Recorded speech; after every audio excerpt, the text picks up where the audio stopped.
Tudo bem com vocês? Vamos aqui iniciar o estudo do Espiritismo falando sobre o culto afro. Página 213 começa essa peregrinação sobre tal conhecimento de uma das religiões que mais se tornaram representativas historicamente no Brasil. Nós costumamos muito a estudar outras religiões, mas a religião afro, ela é entranhada dentro da história do nosso povo e nós deveríamos estudá-la até mesmo para compreender mais a nossa própria história. Cultos afro-brasileiros. Apenas duas religiões da África Ocidental foram dominantes na proliferação aqui no Brasil, mediante ao comércio vergonhoso de escravos. Essas duas regiões, acabou trazendo alguns povos para o nosso Brasil, para o continente sul-americano, que é o povo Iorubá, Fon e Bantu, que deram origem aos cultos que hoje são praticados no Brasil. No Brasil, a escravidão colocou em contato as religiões de diferentes povos africanos, que acabaram assimilar e trocar entre si eles várias partes da sua cultura. E assim também teve a miscigenação, o sincretismo entre esses povos. Ao fundirem vários ritos africanos dentro do espiritismo africano ou do animismo africano, eles acabam criando algumas religiões que são conhecidas como religiões afro-brasileiras. Dessas religiões daqui do Brasil, o candomblé é a religião que tem mais singularidade dentro do povo africano, é a que tem maior identificação histórica e cultural com o povo africano. As religiões afro-brasileiras recebem esse nome dependendo do modelo que elas assim adotam para si. Existe não apenas Umbanda e Candomblé, como é conhecido. No livro ainda fala Umbanda, Candomblé e Quimbanda. Acho que Banda em si seria uma variação da Umbanda, não seria uma religião de fato. Mas, se for pedida na prova, é Umbanda, Candomblé e Quimbanda, tá?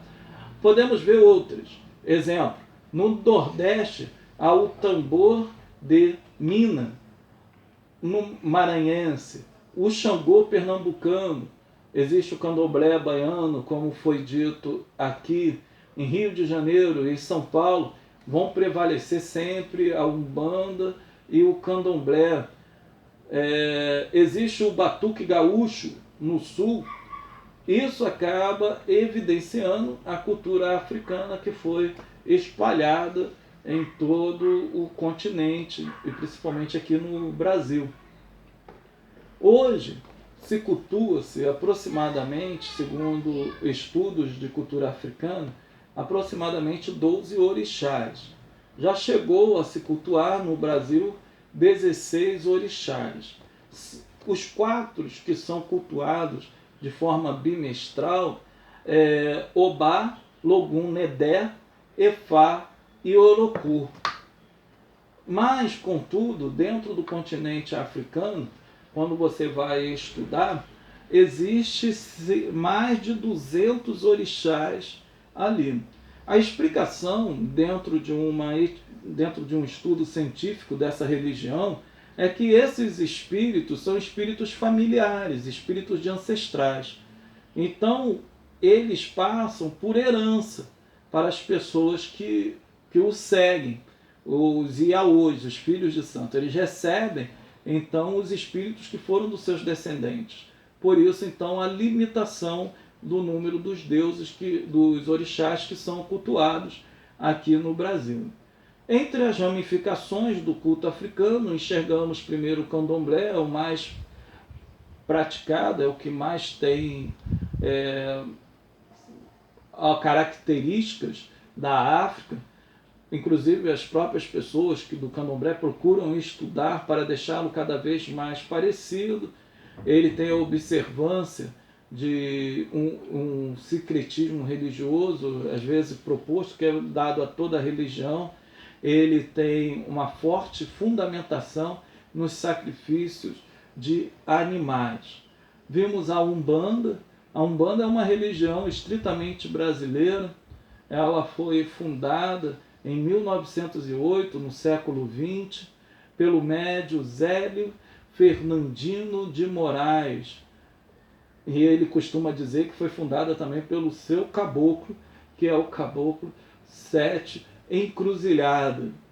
A Umbanda, ela rompe com o espiritismo, que nós conhecemos, apesar dele ter sido espírita kardecista, mas ele vai romper e vai se aproximar mais um pouco dos ritos candomblecistas e vai ter um ato que é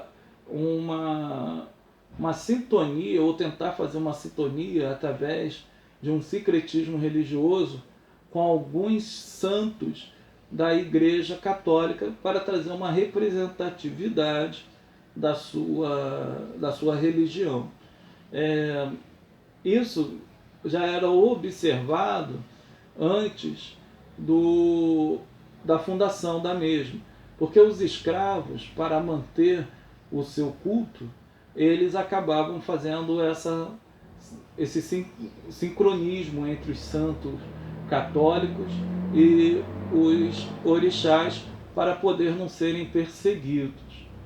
Vimos também a religião Jurema, né, que é também essa religião afro, que também é chamada de Catimbó, que ela é cultuada, né, aqui no Brasil.